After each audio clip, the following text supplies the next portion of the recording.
The strategy of taking on debt and printing more money has led to economic collapse in foreign economies. Take the example of the financial crisis that swept through Argentina about a decade ago. And with the U.S. government pumping more stimulus into the economy, the question is, can the U.S. really afford to borrow all of these dollars? Or is this a recipe for financial ruin?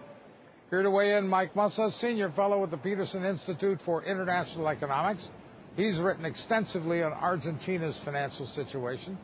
And our old pal, Peter Schiff, president of Euro-Pacific Capital, who I am sure thinks that we are going to you-know-where in a you-know-what in a big hurry.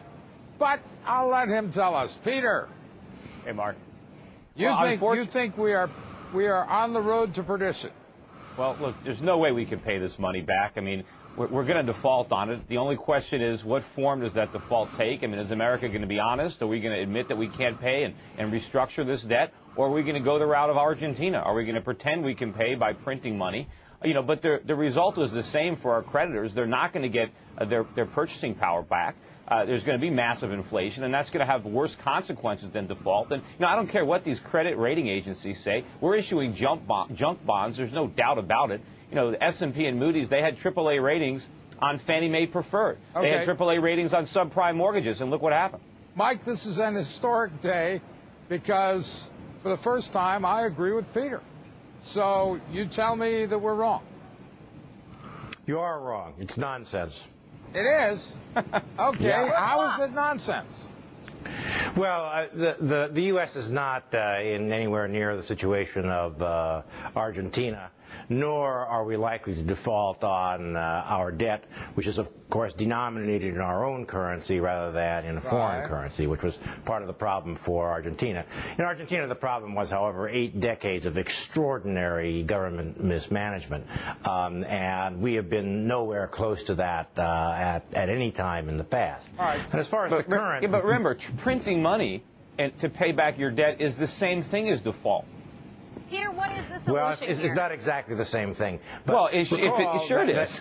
Well, wait a minute. Time out. In 1980, the debt-to-GDP ratio was 25%.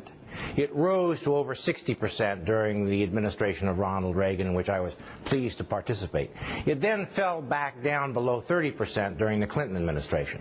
Now we're running up the debt at the present time, but I think there's no indication from the history of the U.S. dealing with this fiscal situation that program is unsustainable. You can't simply look at these debt to GDP. You can't just look at these debt to GDP ratios. First of all, our GDP is highly inflated with consumer spending. But look at how we're financing the debt. We've got the biggest adjustable rate mortgage of all time. All the debt is financed with short-term T-bills, just like Americans finance their homes with teaser rates. And the debt is being bought by foreign governments. There is no real private demand for this debt. Once the political situation turns and foreign governments don't want to buy our debt, we have no fault.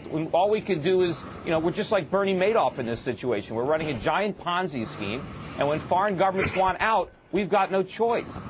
It would be useful if you knew what the facts were. I do know the facts. The current account deficit, which measures our aggregate borrowing from the rest of the world, has been shrinking over the past 2 years from over 6% of GDP to about 3% this year. So our aggregate foreign borrowing by the economy as a whole has in fact been going down, because interest will be lower rates this year than it has been in the past 5 years. Because interest rates are so low. What happens when interest rates go up and we have to pay a higher interest rate? You're making the same argument that people, when they bought houses using teaser rates. I can afford the mortgage now because I got a 2-year ARM. But what happens when there's a reset? Even when interest rates go up, which will add something to the current account deficit, the level of that deficit is likely to be well below what it was as a share of our national product during the past 5 years. I don't know how you can jump to that conclusion. You're just making an exaggerated case for what is really a nonsense position. Wait a minute. The type of people like you, people have been making an exaggerated case for years, and look at the situation. Really doing a disservice to the country and to financial markets. Peter. First of all, A, let him speak. B, Peter's right he's snuck in a little barb there. You're just giving us optimism without much of a cogent argument as to why you think this is going to turn out well. Well, what I say is we've had these episodes in which we've run up the debt ratio before. Right. And deep recessions have been a cause for that, has occurred during the 1980s. Right, but we're in an extraordinary situation. I believe you'll agree we are in an extraordinary economic situation now. Well, we're seeing a recession at the present moment that, in terms of its depth and duration, is about as deep and long as the combined recessions of 1980 and 81, 82.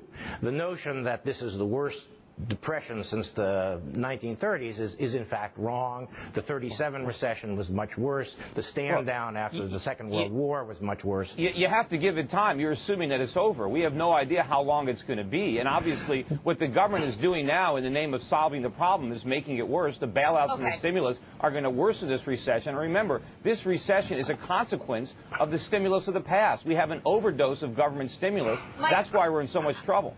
Before giving you a chance to respond, Mike, Peter, you have a problem with the actions that the administration is taking presently, that the government's taking. What's the solution?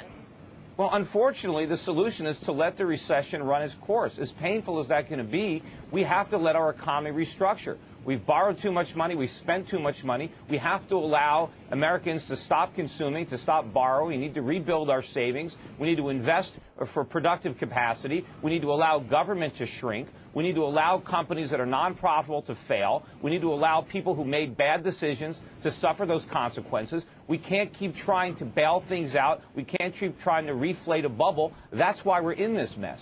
I think the problem is we've done it so long and we've done so much stimulus that it can't work anymore. I think we've reached the end of the rope. Mike, you get the last word. Well, again, going back to the last deep recession, powerful fiscal stimulus from the Reagan tax cuts, the defense buildup, and so forth, as well as the easing of monetary policy by the Federal Reserve, together with the natural processes of economic recovery, brought us a 6-year expansion that took the unemployment rate down from 10.8% to 5.3%.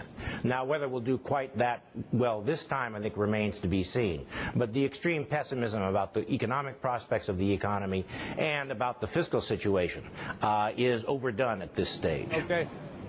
Peter, if you had to, I know you're a big gold bug, if you had to pick an alternative currency to the dollar, what would it be? Well, I don't think we have to go back to an alternative reserve currency. Before the dollar was the reserve currency, it was gold. We should go back to a gold standard. Okay, gold should be the reserve. Okay. Gold is money, and we'll have a much better system if we don't have a phony reserve currency. Because if we move to the euro as a reserve currency, ultimately it's going to corrupt Europe just the way the reserve currency status corrupted America. All right, Mike Mussa and Peter Schiff, thank you both very much.